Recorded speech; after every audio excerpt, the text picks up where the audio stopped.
Hey, it's Tyson, and I'm back with another Saturday episode. I'm fresh off the heels of our quarterly meeting, and I want to talk about an approach that I talked about with our firm, and something that will allow our team to be faster and more effective, and that's nurturing high velocity decision making.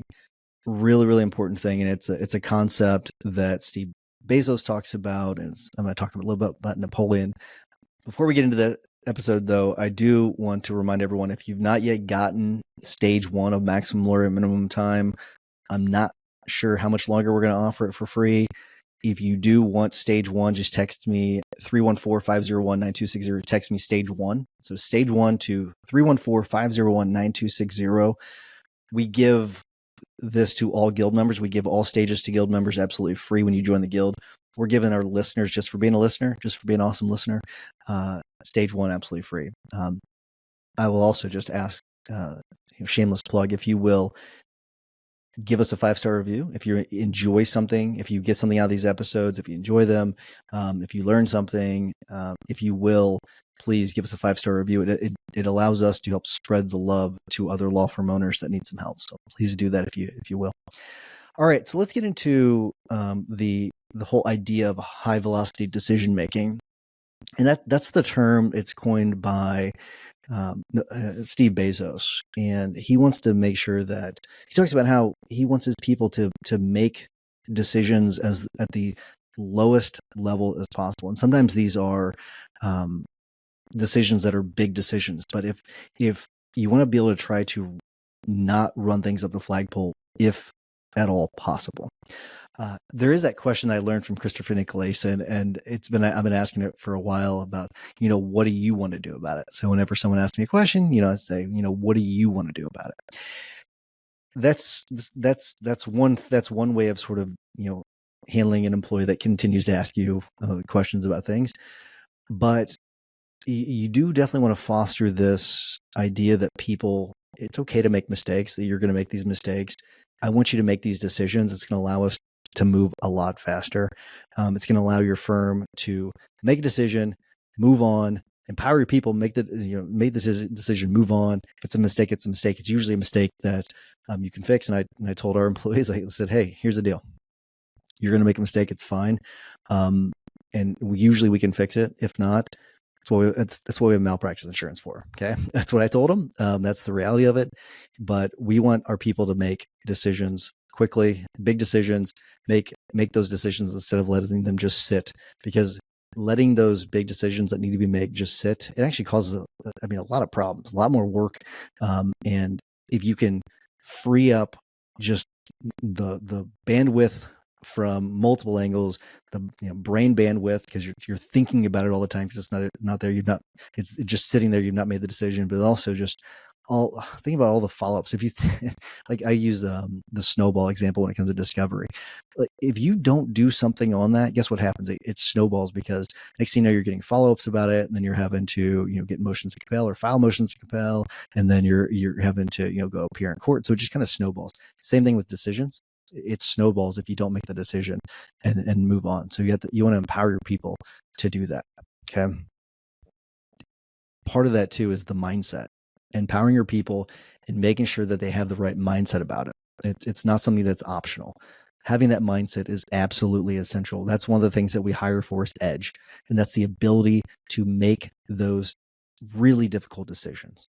Those are that's one of the key. That's why we call our people peeps. One of the E's stands for edge. We're looking for the people that can make those really high level decisions. Okay. All right. It's interesting. There is Napoleon Bonaparte. I think a lot of people know about him as this person that he led these massive campaigns, these war campaigns, and was highly successful. Some people would say that he is the most successful war general in history, right? He's someone that was able to take these massive armies and defeat larger enemies, smaller enemies, but he's able to move these massive militaries very, very quickly. And there's several examples about how his military had been essentially cornered, and they thought that this was going to be his defeat, massive defeat. But his teams were able to move so quickly and adjust so rapidly that he wouldn't lose. And a lot of that, big part of that was that his teams were built. They were built in smaller teams that could make. They were all empowered to make these high level decisions very rapidly. They all communicated with each other. They all communicated really, really well. They all communicated with the leadership at the top, including Napoleon. But what they were able to do is, because of the high level decision making, they were able to move and maneuver very, very quickly, and it made them much more nimble and effective, and one of the most effective militaries in history. So this is one of those things where it applies to our teams as well.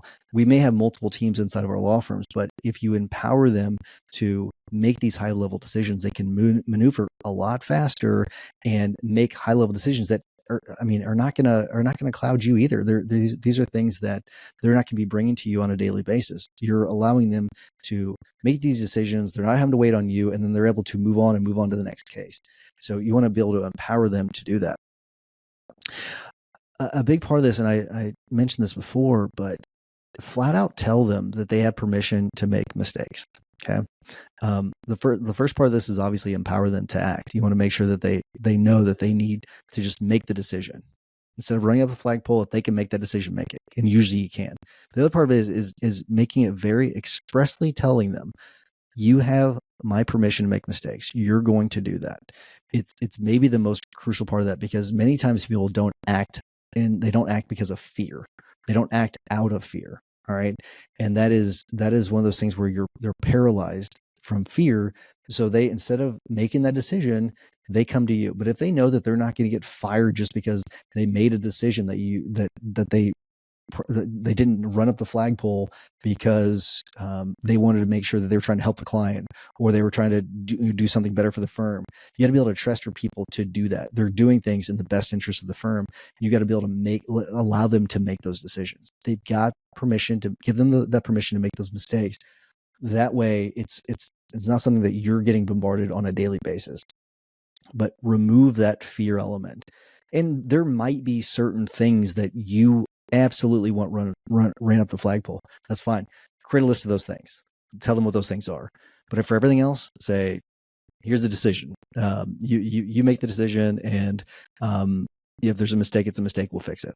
Okay. You can put, let's say it's a spending decision. Okay. Anything over $50, you got to run by me, or anything over $500, you got to run by me. You can have those different limits. So just set limits around what they can and can't do, and then let them go out and act, and watch how quickly your teams move and how much your workload goes down because you're allowing them to make those decisions. I promise you, if you invest in nurturing this mindset in your people, you will see massive returns, and you're going to set yourself up for a firm that's full of leaders and not followers, which is what you want. You want a team that's absolutely full of leaders. All right. Let's wrap things up.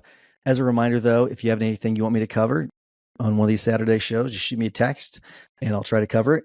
Text me 314-501-9260. We've had a lot of great suggestions. Keep it up. If you just want to shoot me a question or say hi, do that too. I'd love to hear from you. Until next week, remember that consistent action is the blueprint that turns your goals into reality. Take care.